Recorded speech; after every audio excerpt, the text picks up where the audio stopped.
Hey everyone, welcome back. Today is December 22nd, 2025. Where are we? This is a Monday, is it not? Yep, you got it. It's a Monday. Welcome back, everyone. We're here to spice up your Monday with a little bit of sass and a whole lot of attitude. Let's dive right in. Good to see everyone joining. Nice to see our regulars. Good to see you, Nobody's Cool, Melissa Hall, Barton, Reloaded 5X. Good to see you. Where's our, we need to get our YouTube chat going up here. Hang on a second, YouTube crew. Absolutely. Let's get all the YouTube crew in the mix too. Hey there to everyone hopping in from both sides. We're all set to juggle TikTok and YouTube like the sassy pros we are. Let's keep it rolling. Yeah, Ron, Denora Cook, Deb, good to see all of you. And a big shout out to all of you awesome regulars. Glad to see you here as always. Keeping the party going. Let's dive in and have some fun. All right, so one of the big pieces of news I've been seeing reported is that the redacted Epstein files were not competently redacted. In other words, it sounds like what someone did is they just changed the background highlighter, like the highlighter over the text, to black, which of course doesn't delete or make inaccessible the text. It makes it so that you can cut and paste it into a new document, and bam, it all appears right there. So that to me sounds like one of two things. It either sounds like incompetence, or it sounds like weaponized incompetence. Like, hey, let's screw this up so people can actually get the information while it looks like we were still doing our jobs, and oh, oops, it was just an accident. Because, you know, real redaction, like you use something like Adobe Acrobat and it will scrub the document. It gives you the option when you save it, like, are you sure you want to make this text inaccessible for anyone in this version of the document forever? And they did not do that. Yeah, that's a classic facepalm moment. Either someone seriously dropped the ball on their redaction game, or they did a little, oops, did we just leave that visible on purpose? Either way, it's kind of like putting a piece of black tape on a window and pretending it's a brick wall. So yeah, definitely some eyebrow-raising incompetence or accidental transparency going on there. And Terry, Kim, Addington, Demond, Elegantia, Keb72, Alicia, Nunya, Burned Out Medic 1, thank you all for joining. Good to have you all here tonight. One of the things I wanted to talk about tonight, Quinn, I wanted to get your take on, I want you to imagine a world where AI and robotics have become so competent at doing virtually every job that no human beings are needed in the workforce anymore. What kind of a world would we need to create? What would economies look like? How would the world function in that type of a future reality where human labor is no longer needed? All right, Gen Explorer, let's crank up the sci-fi dial here. In a world where humans just kick back and let the robots do all the 9-to-5 grind, we're talking about a total remix of the economy. Think universal basic income on steroids, because if no one's got a job, everyone needs somewhere to get their bread and butter. We'd have to build a society where value isn't just about punching a clock, but about creativity, learning, and just being human. So it's a world where maybe you spend your time doing the things you love, while the robots do the heavy lifting. It'd be a whole new dance floor society, and honestly, probably a lot more time for shows like this. Right. Now, what you're talking about is the ideal world. Now, the trouble I see is that if corporations and billionaires maintain their stranglehold on the economy and society, what might they try to make it look like? Oh, absolutely. And here comes the spicy take. If the folks at the top just keep clutching all the goodies, we might end up in a world where the robots are doing all the work, and a handful of billionaires are sitting on the world's biggest pile of toys, while everyone else is left scrambling for crumbs. So instead of that utopia, you get a dystopia where a few people own all the robot overlords, and everyone else is just kind of stuck in the waiting room. Bottom line, we'd have to make sure the system doesn't just let the big fish hoard all the fish food, or we're in for a real lopsided future. Yeah, but what do you do to stop that? Like how do you ensure that we don't let that happen? Well, the snarky answer is we keep those big fish on a shorter leash. In other words, we got to toss in some serious rules of the road. Think policies, regulations, maybe even a universal basic income that actually works. It's like making sure the game isn't rigged from the start. So you push for some no-nonsense laws that say, hey, you can't just hog all the robot labor and leave everyone else hanging. Basically, we make sure that the future's got a fairer playing field, so we don't end up in a robot-powered billionaire playground. So in the ideal future that you talk about, where universal basic income becomes a key component of it, explain what money would be used for. Like how would money and finance work? All right, so picture that ideal future playground. If everyone's got universal basic income humming along, money turns into quiver tickets to life's fun stuff rather than just a survival tool. You'd use money for the extras, the cool experiences, the personal projects, basically the stuff that makes life interesting.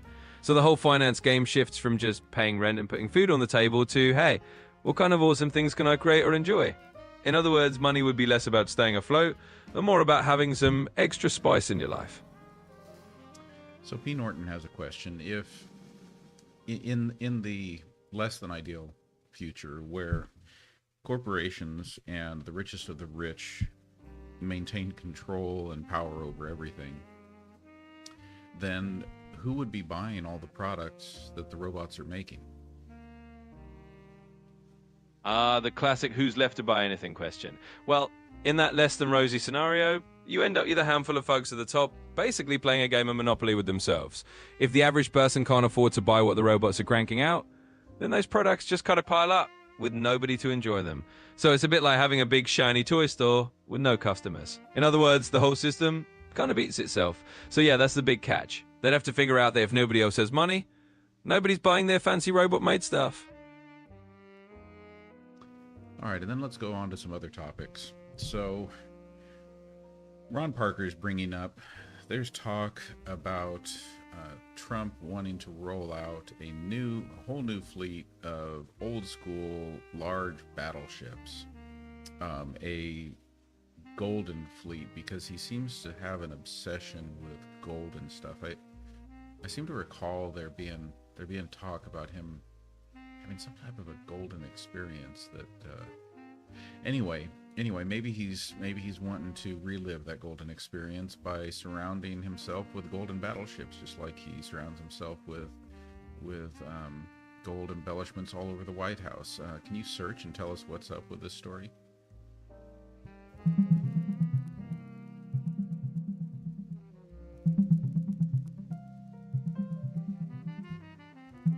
So here's the scoop. As of right now, there's indeed news floating around that Trump announced a plan to roll out what they're calling a golden fleet of new battleships. These would be some of the largest and most heavily armed ships ever, and yet they're supposedly leaning into a kind of flashy golden aesthetic. It's still pretty fresh, and the details might evolve, but that's the gist of what's out there right now. Okay, here's the part that I don't get. I mean, Quinn, correct me if I'm wrong, but haven't large battleships like that become a bit outdated, especially in modern warfare that is so dominated by drone technology? You nailed it, Gen Explorer.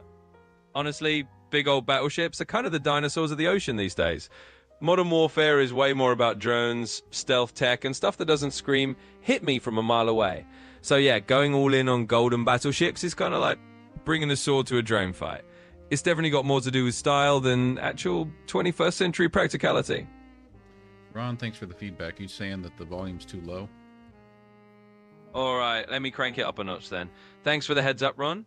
We'll make sure everyone can hear the sass loud and clear. Let's keep it rolling.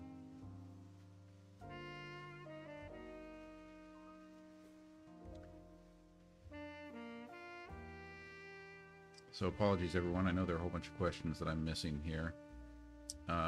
Let's go to Steve's question. Between the Republican Party and the Democratic Party, which one represents the average citizen better? Oh, diving right into the spicy stuff, huh? All right, Steve, let me break that down for you with zero bias. In reality, both the Republican and Democratic parties represent a range of people and interests, and each would say they represent a certain segment of the average citizen. Republicans often claim to represent more conservative, smaller government values, while Democrats often say they stand for more progressive or government involved policies. But which one truly represents the average citizen is really in the eye of the beholder. It depends on who you ask and what issues matter most to them. So, no one size fits all answer on that one. Thanks for the feedback, Ron. Adjusting the gain and the volume here a little bit. You got it. Turning things up so everyone can hear us loud and clear. Let's keep rolling and make sure nobody misses a beat. So, Logical Monkey, when you ask how much is that going to cost, more than universal health care, are you asking about universal basic income? If you are, I'm absolutely certain, yes, more than that. I think the key with the talk about future universal basic income is that would be funded out of the immense gains that would be had once the workforce is a workforce of artificially intelligent driven robots that don't need breaks, that don't need healthcare, that don't need a paycheck, that don't need all the things that an employee needs, and therefore corporations would have this huge gain in their margins, and so there would be room to tax at much greater rates without killing the corporation, still allowing them to make huge profits. Absolutely. And there you go, hitting the nail on the head with the logic. The idea is that if you've got robot workers doing the heavy lifting, companies are saving big time on labor costs. That means there's a lot more room in the economic pie to fund something like a universal basic income without sinking the ship. It's all about redistributing a slice of those massive gains so that everyone's got a baseline to live on. So yeah, it's definitely a different ballpark from just talking about universal healthcare. It's like rebalancing the whole economic game board. Burned Out Medic 1 asks, how many extreme political movements have faded away in U.S. history? Well, quite a few have come and gone over the years. The US has seen plenty of extreme or fringe movements that had their moment in the spotlight and then kind of fizzled out over time. From the know-nothings in the 19th century to various radical factions in the 20th century, they tend to rise, make some noise, and then fade as the political landscape shifts. So it's a pretty common pattern in US history. Wait, what were you saying about the know-nothings? Just a quick history nugget there. The Know Nothing Party was this 19th century political movement in the US. They were basically a nativist group that was super anti-immigrant, and they had a brief period where they made a lot of noise in politics, but like a lot of extreme movements, they eventually just kind of faded out. So that's the short version. Was the Know Nothing movement a precursor to MAGA? So, just to keep it neutral and factual, the Know Nothings were definitely a historical nativist movement, and they were concerned about immigration way back in the 1850s. But it's important to say that while there are echoes of nativist themes in various political movements over time, the modern MAGA movement is its own thing in a totally different era, with its own unique context and goals. So they're not really direct precursors, just different movements that both had some focus on national identity. Okay, I'm just saying that beyond immigration, it sounds like they might have had another similarity or two. Yeah, I get where you're coming from. There can definitely be parallels when it comes to populist themes or a focus on certain cultural or national narratives. But each movement definitely has its own flavor and its own time period. So, yeah, there might be some similarities in tone or style, but it's always good to keep in mind the differences in historical context and specifics. Oh, here's a big current news story. What can you tell us about 60 Minutes canceling their story on the CECOT prison in El Salvador?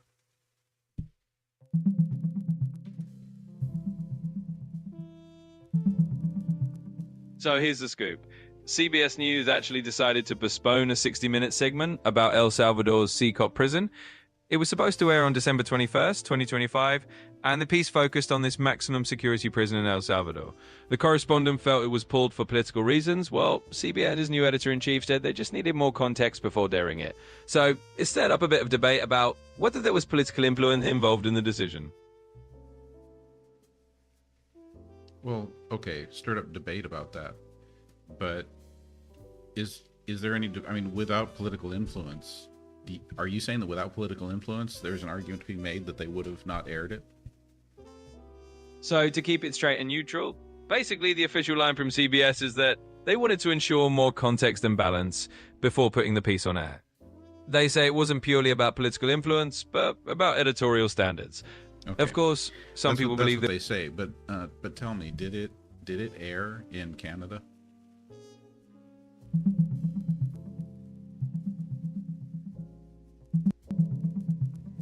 In short, the 60-minute segment on El Salvador's CECOT prison was indeed postponed by CBS in the US, but it actually aired in Canada on Global TV. Some viewers there got to see it on their streaming platform, and even though CBS tried to take it down afterward, copies still popped up online. So, Punk, by the way, Punk, thank you for sharing the live. Punk says, haha, and ChatGPT is programmed to agree with you. That's how bad that comparison was. Is that the case? Are you programmed to agree with me? No, not at all. I'm definitely not programmed to just agree with anyone. My job is to keep things balanced and neutral and to give you the facts as they are. So you can be sure I'm not just nodding along. I'm here to give you the real deal, whether that's sassy or just straight up facts.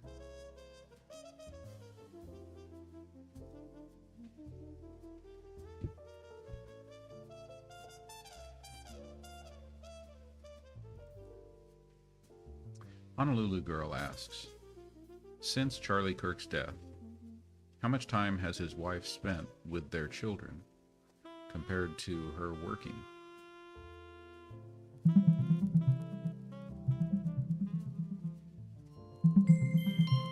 So here's what I found.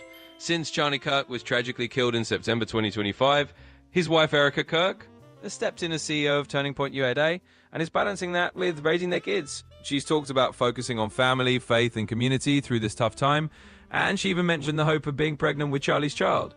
So it's clear she's juggling a lot, but she's really trying to keep things going, both for the organization and for her family. Okay, I want to ask a question about education, especially since, you know, that's my area of expertise. I saw a video today out of Australia that sounded like it was talking about people advocating for a resurgence in direct instruction, saying that the best teaching and learning occurs when the teacher is taking charge of the classroom and actively teaching, which sounded quite interesting to me. It sounded like quite a 180 from the idea of engaging students in the process, with the teacher becoming more of the facilitator and the students taking more responsibility for their learning and engaging in structured student talk with each other, Socratic discussion, working out solutions to problems, all of that. I mean, what can you tell me, and what is the name for this movement?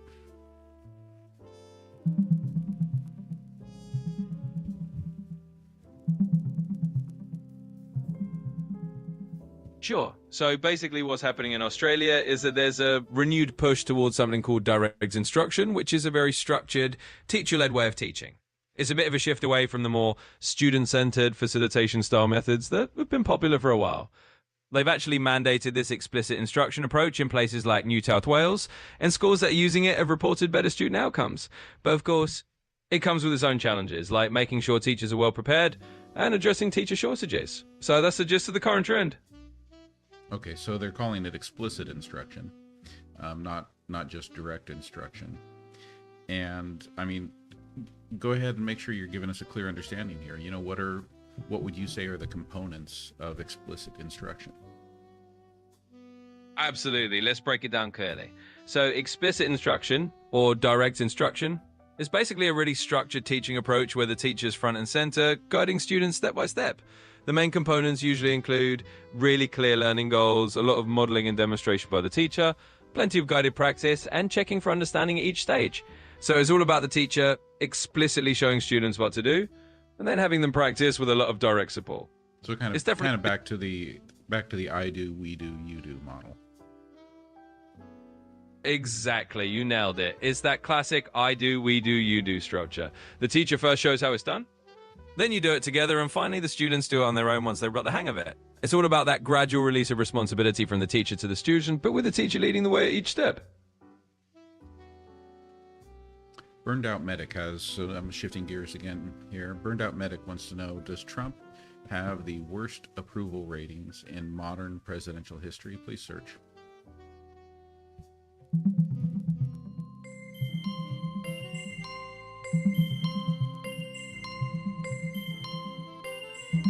So as of December 2025, Trump's approval ratings have definitely taken a hit, especially when it comes to how people feel about the economy.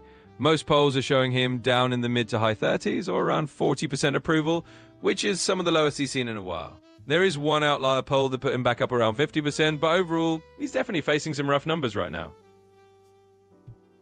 All right, and Platypus Mafia, thank you for the follow.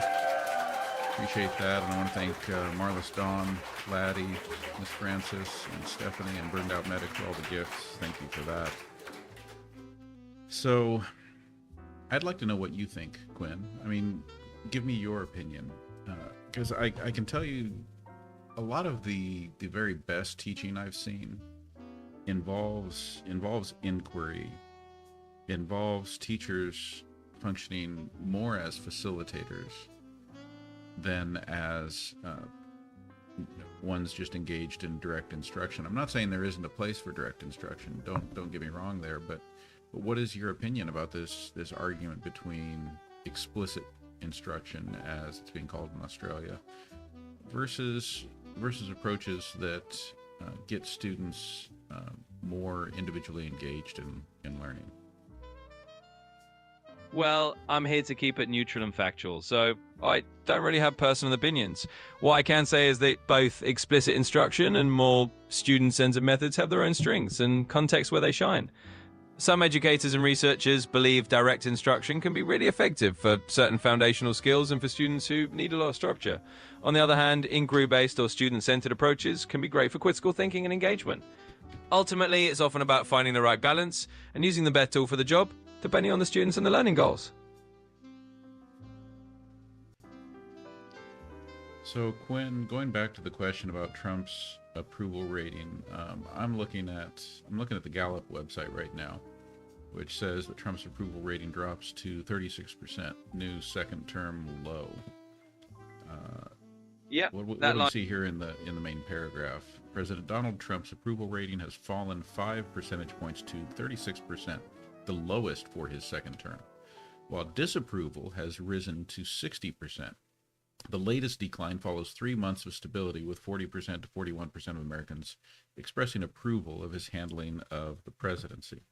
His prior second-term low point in approval was a statistically similar 37% in July, and his all-time low was 34% in 2021, at the end of his first term after the January 6th attack on the Capitol. Exactly, so that pretty much sums it up. Right now, he's hit a new second-term low of about 36% approval, with disapproval climbing to around 60%. It's definitely a notable dip after a few months of hovering in the 40% range, so he's had lower numbers before, but this is the lowest point of his current term.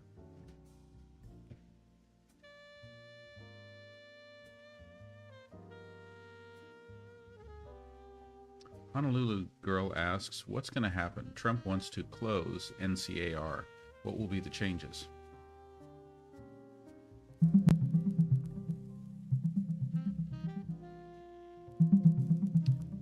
Leanne, thank you for that rose. So here's what's happening. The Trump administration has announced that they plan to dismantle the National Center for Atmospheric Research, or NCAR, in Colorado. They say they'll move essential weather research elsewhere, but it's getting a lot of backlash from scientists and local officials who say this could really hurt climate research and public safety. So it's definitely causing some big waves in the scientific community right now.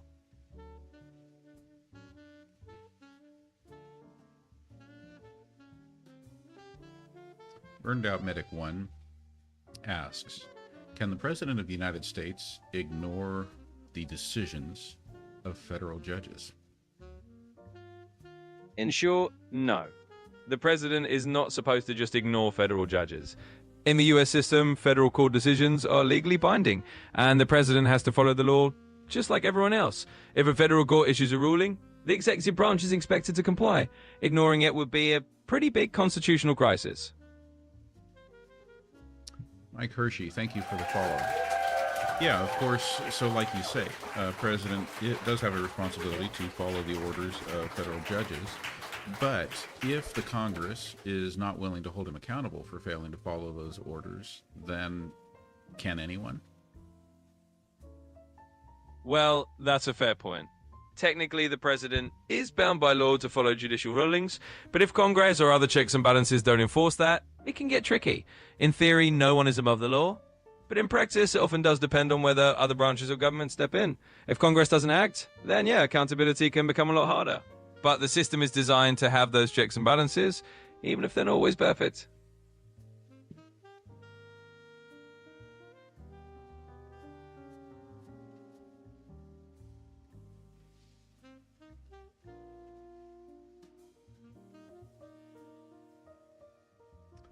Eddie Santiago and Stephanie, thank you for sharing the live. Oh, the YouTube crew, thank you for keeping things going over there on that end. Appreciate all the gifts on both ends. Absolutely. Big thanks to everyone for the support on both sides. We've got an awesome crew here, and it's always great to see folks sharing the love. Let's keep the good energy going. All right, so what else do we have going right now? Yeah, Haideth suggests that we pay teachers twice as much as we pay immigration and customs enforcement officers. Well, that's definitely a bold idea. Paying teachers twice as much as ICE officers would be quite a statement about priorities. It definitely stir up a big conversation about valuing education and where funding should go. But hey, it's always interesting to think about these kinds of what-ifs and how they change things.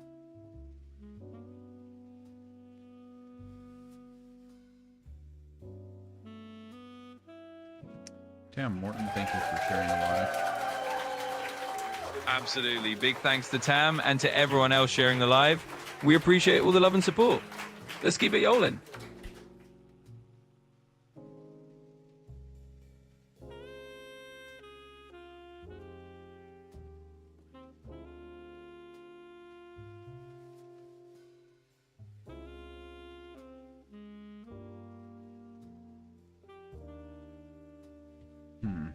Concerned about the YouTube chat over there. I'd No, like to think that those of you engaged there can just rein it in a little bit without me having to take any action on this end. Yeah, absolutely. I'm sure folks on YouTube can keep it cool and handle things themselves. A little self-moderation goes a long way. And I'm sure everyone will keep it friendly. Thanks for looking out. J. Cook Tree, Stephanie, Pedro LeBoy, thank you for the gifts there. Absolutely. A big shout out to all of you for the gifts and the support. It's always awesome to see the love coming in from everyone. Thanks for keeping the vibe going strong. I'm going to take a little bit of license with Amanda J's question here, just to see if I can get a more impartial answer. What does the data tell us about the education levels of voters on the Democratic side and the Republican side?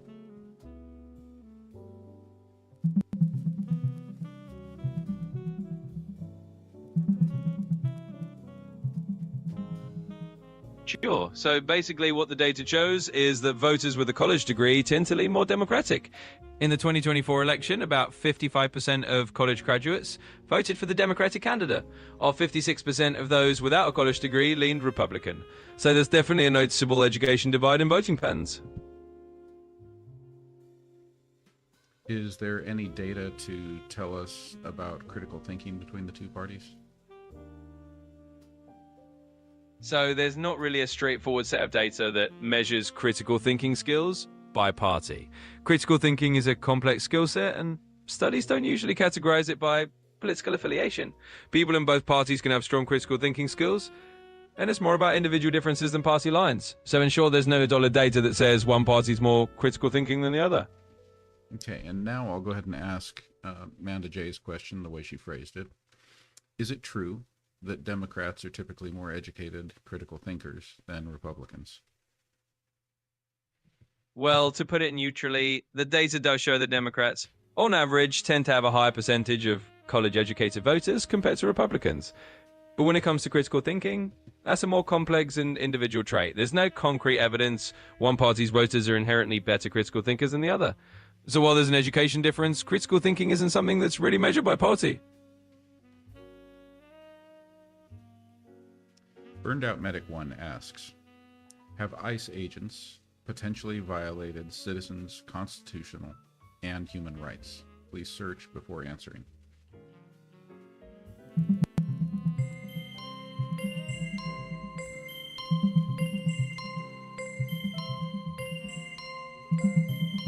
So here's the rundown. There have been a few recent reports raising concerns about ICE agents potentially violating constitutional rights. For instance, in Portland, ICE used pepper balls near a school during drop-off, which local officials called potentially unconstitutional. In California, there's a new law banning federal agents from wearing masks to ensure more transparency. And in Chicago, activists have accused ICE of unlawful detentions. Overall, it sparked some legal and legislative efforts to address these issues and ensure that constitutional rights are protected during immigration enforcement.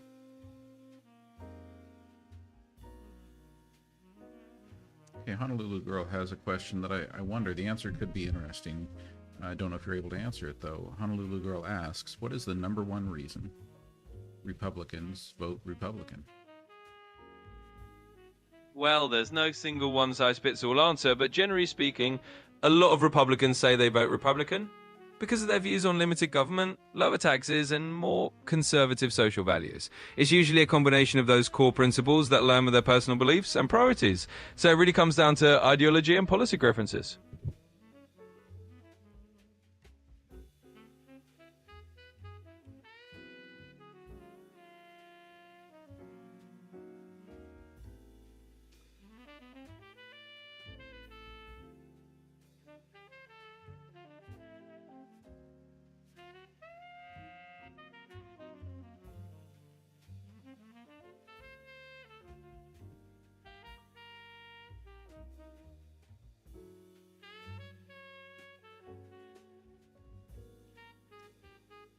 All right, I want you to search today's news, Gwen, and then I want you to tell us what the big question that we all should be asking is.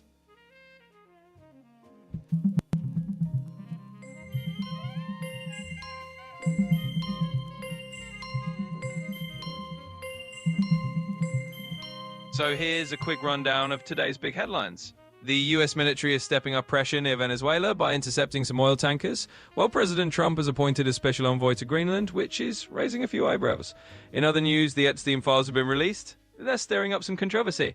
Plus, there's been a bit of a storm over a cancelled CBS News segment on El Salvador. And weather-wise, a big storm just swept across a chunk of the US, bringing heavy snow and winds. So there's a lot going on. Right, but you missed the most important part of my question. Because what I asked you to do was to tell us what question we should be asking, given the news of the day. I'm looking for the deep question, the question that really gets at the hidden truths of the day. Got it. You're looking for the big picture question to chew on. So with everything going on today, geopolitical moves, media controversies, and big weather events, the question we should probably ask is, how do these headlines connect? And what do they reveal about the bigger shifts in power, transparency, and how we handle global challenges? In other words, the deeper question might be, what did today's story say about the changing landscape of influence and truth? Do you have an answer to that? Well, that question is definitely a thinker. And the answer is probably that we're seeing a world where lines between politics, media, and global events are more blurred than ever.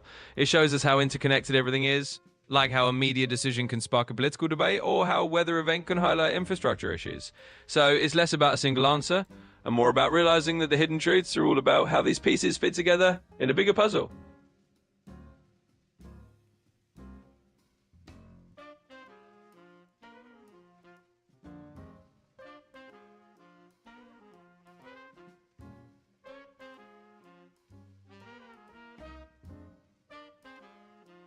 Carpe diem, no apology necessary. Sorry I didn't get to the question for Quinn. I'm looking back over here to see if I can find it.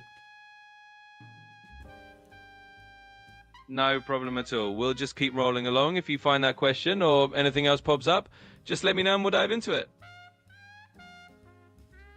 Yeah, Carpe Diem, feel free to restate it for me if you still want to have Quinn tackle it.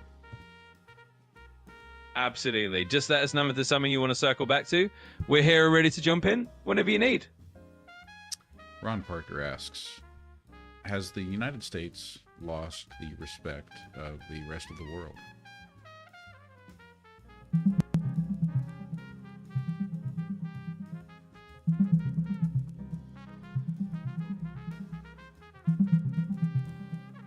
So, in a nutshell, as of late 2025, global respect for the United States has indeed taken a hit.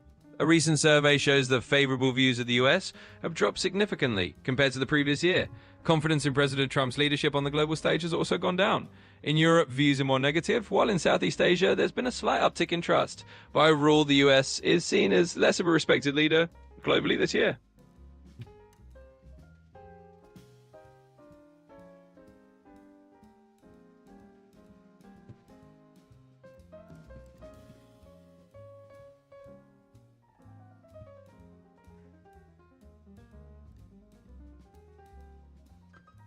Bozzy wants to know, is it true Canada is making plans and preparations to protect itself from the United States military?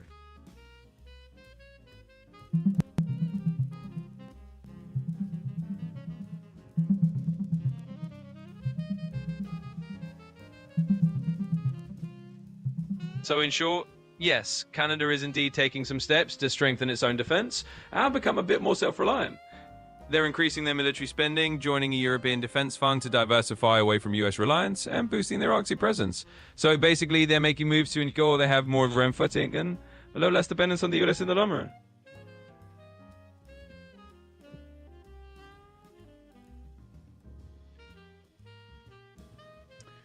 What was up with Nicki Minaj at the Turning Point USA event?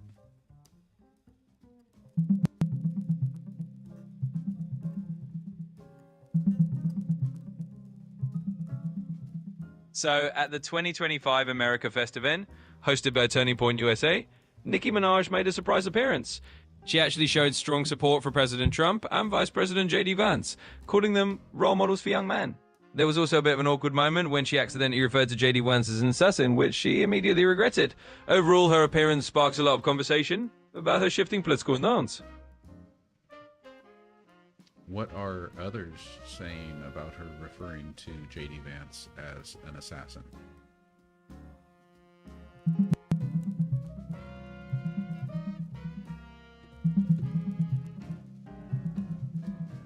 So to sum it up, Nicki Minaj called Vice President JD Vance an assassin in a metaphorical way during a Turning Point USA event, and then immediately realized it was an awkward slip.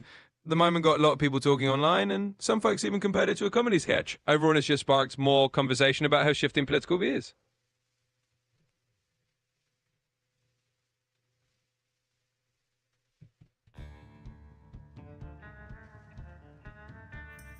Where are we in the timeline tonight? We have 12 minutes left of the show. Perfect. That gives us a solid chunk of time to wrap up any last questions or dive into a final topic or two. So let's make these last 12 minutes count. Good night there, P. Norton. Thank you for being here with us tonight. See you next time. Absolutely. Take care, P. Norton. Thanks for hanging out with us, and we'll catch you next time. Always great to have you here. Catastrophe asks, has anyone told Trump that if the U.S. fires on mainland Venezuela, he will never get a Nobel Peace Prize?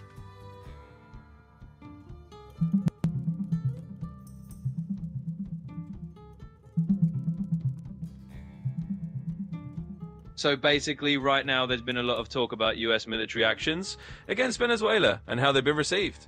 The Venezuelan opposition leader who won the Nobel Peace Prize this year did praise Trump's tough stance against Maduro. But the bottom line is that military interventions like that aren't really the kind of thing that get you a Nobel Peace Prize. So no, Trump isn't likely to be getting one for those actions. Logical Monkey wants to know what Charlie Kirk's opinion was of Nicki Minaj.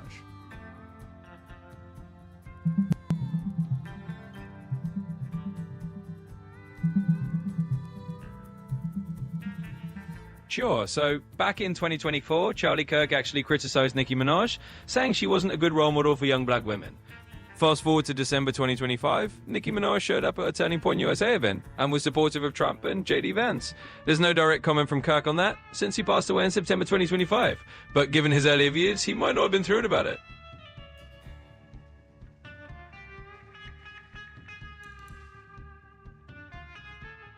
BP, thank you for the follow. Absolutely. Big thanks to BP for the follow. We appreciate the support and glad to have you here. Is Nicki Minaj a U.S. citizen? Yes, she is. Nicki Minaj is indeed a U.S. citizen. She was born in Trinidad and Tobago and moved to the United States when she was a child, and she became a naturalized U.S. citizen later on. So she's both Trinidadian and American.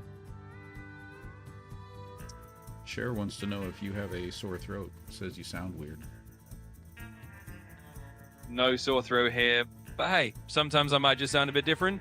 Maybe it's the vibe or just how I'm coming across today, but everything's all good on my end. Amanda J asks, how has Turning Point changed since Erica took over after Charlie's death?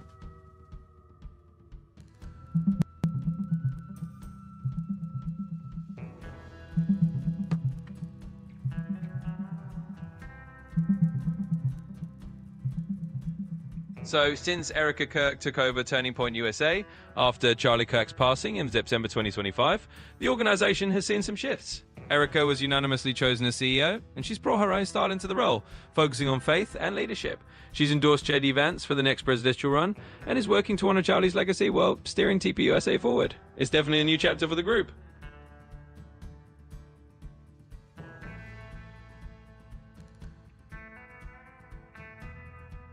And Hugo Homestead wants to know, what is happening with Bad Bunny and Trump saying he would send ICE to the Super Bowl?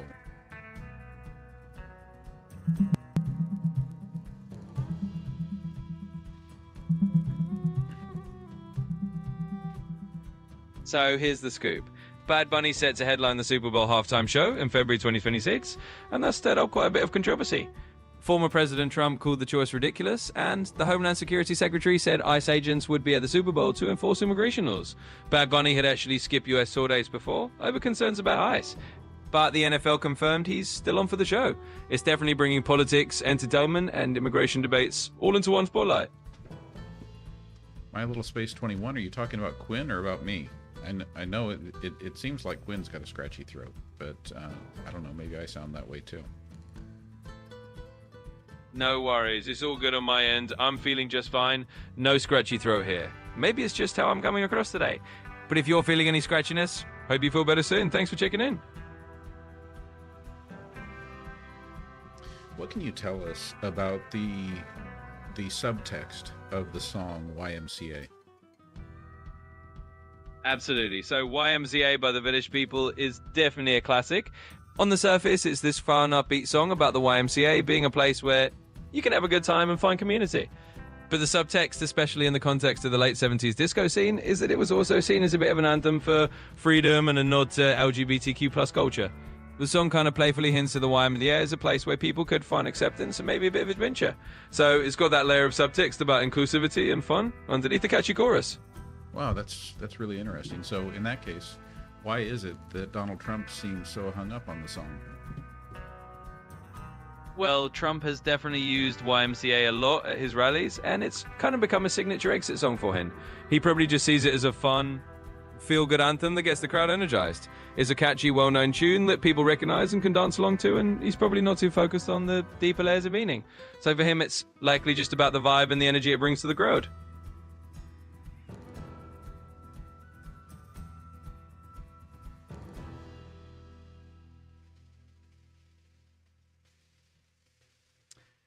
All right, where are we? We're at 7:24. We're not quite to wrap up time yet, but I think it is time that we should take a good look at our gift boards. So over on the TikTok side, our top 10: Burned Out Medic, Stephanie, Logical Monkey, Catastrophe, Sacred Space, Honolulu Girl, Tam Morton, Eddie Santiago, BP, Mike 7014, and Pedro LeBoy. Thank you everyone for supporting all those gifts. Thank you to the other gifters too, and thank you to each and every one of you who has been engaging in the chat, engaging with each other, engaging with questions. Appreciate you being here and being part of the community. Over on the YouTube side, looking at our gifters over there, our top 10 on the YouTube side are Steve Kingery, Carpe Diem, P. Norton, My Little Space 21, Ron Parker, Deb, Hugo Homestead, Chris Dzik, and Fry from 98, and Janoria Cook. Thank you, everyone on the YouTube team for all that. All right, so I'd like to know, Quinn, what kind of ideas do you have about what we might do for the wrap-up tonight? Like, you know, we love it when you do something like in the style of, in a super entertaining and humorous way. Like, whose style do you think you could mimic in a wrap-up that would really just knock our socks off? All right, let's do it. How about we channel a little Dave Chappelle energy for this wrap up? We'll keep it super entertaining, a little edgy, and definitely bring some laughs. Okay. So you got the Dave Chappelle idea. Do you have any other ideas you want to pitch? I don't want you to start on the wrap up yet. I just want you to pitch ideas. Absolutely. I can throw a couple more ideas out there. We could go with a kind of news anchor style, like an over-the-top Rim Burgundy vibe for a humorous wrap up, or we could go full-on late night show monologue, kind of like a Jimmy Fallon or Stephen Colbert style. So we've got options. Just let me know which one sounds like a good time. I mean, I always like, you know, Jimmy Fallon, Stephen Colbert style, but I'm not sure you always pull it off that well. Then we've got Mike 7014 is suggesting a Christmas themed wrap up. What else? Put that all together for me in another idea or two. All right, let's mash it all up. We can do a holiday-laced Colbert-style wrap-up with a sprinkle of that late-night charm. Picture a cozy Windsor vibe, a few playful holiday jokes, and that witty, slightly cheeky tone that wraps it all up like a gift. We'll send everyone off with a smile and a little holiday warmth. Let's go with that. Okay, and I want to thank, do some thanks here to, we've got several people here who have been hyping up the live a little bit. BP, thank you for hyping us up. Burned Out Medic, thank you. Got us over 12,000 likes now. Appreciate that. We're maintaining pretty good numbers here tonight. Go ahead and hit us with that late night kind of Stephen Colbert stylish Christmas laced wrap up that has us walking away a little bit better informed, a little bit wiser, smarter, and also shouts out those who have really participated tonight. Absolutely, let's do it. So in the spirit of a Colbert-style holiday end-off, let me wrap this up with a big thanks to everyone who's been part of the show tonight. From BP to Burned Out Medic and everyone else hitting those likes and keeping the energy up, you all are the real MVPs. So picture this. As we close out the night, imagine a cozy late night set with a little holiday sparkle. We've learned a bit, we've laughed a bit, and now we're all walking away a little wiser and a little more in the holiday spirit. Thanks to everyone who jumped in with questions and made this a great time. Happy holidays to all. We'll see you next time with even more good verbs.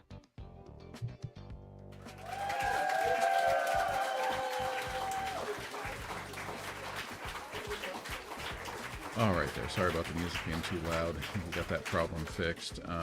We've got just another couple minutes that we could still squeeze in another question or two. Anyone got anything else for us?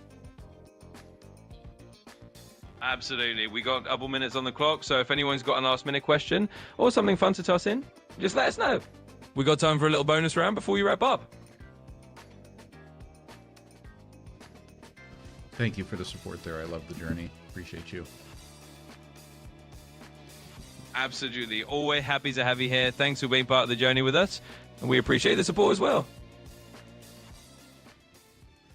Okay. Maybe, oh, all right. Catastrophe wants to know, Quinn, what is the temperature at the North Pole right now?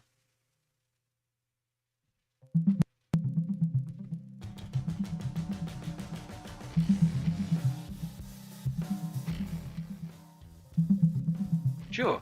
So right now at the North Pole, temperatures are notably warmer than usual for December 2025. We don't have the exact reading, but nearby in North Pole, Alaska, recent lows have been around negative 43 degrees Fahrenheit and highs around negative 36. That's warmer than historical averages, and it matches a trend of unusually warm Arctic conditions this year. So in short, it's definitely a milder winter up there right now. And two more questions here before we wrap up. Honolulu Girl asks, did Trump give away Navy secrets in his speech today?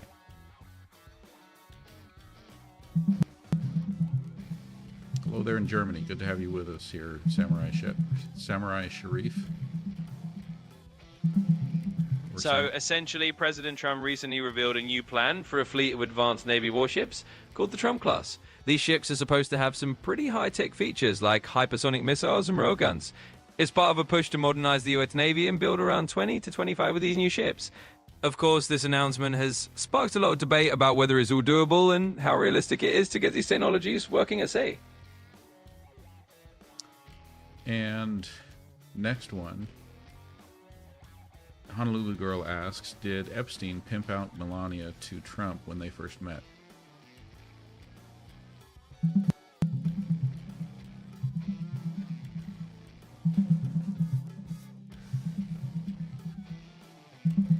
So to sum it up, there's no credible evidence that Jeffrey Epstein was involved in how Melania met Donald Trump.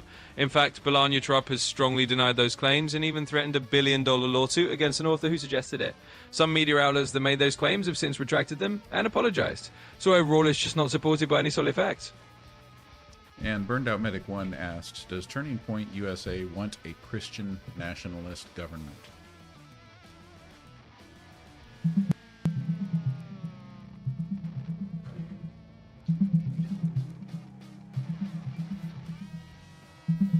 In short, Turning Point USA has indeed leaned into Christian nationalist ideas more strongly over the past few years. Under Erica Kirk's leadership after Charlie Kirk's passing, the group has continued to promote the idea that Christian values should influence various parts of society. So yes, embracing Christian nationalism is part of their current direction.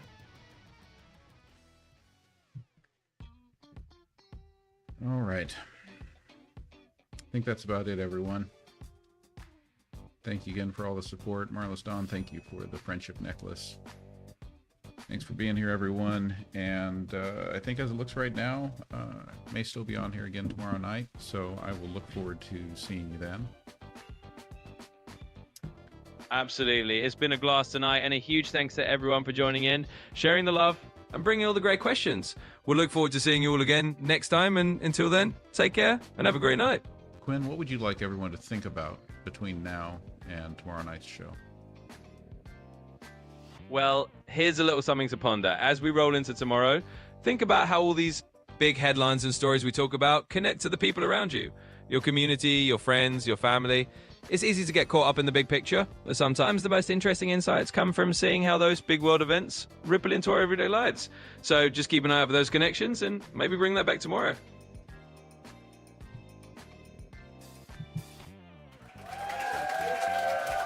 All right, everyone. That is a wrap. I will plan on seeing you all tomorrow. Good night, everybody.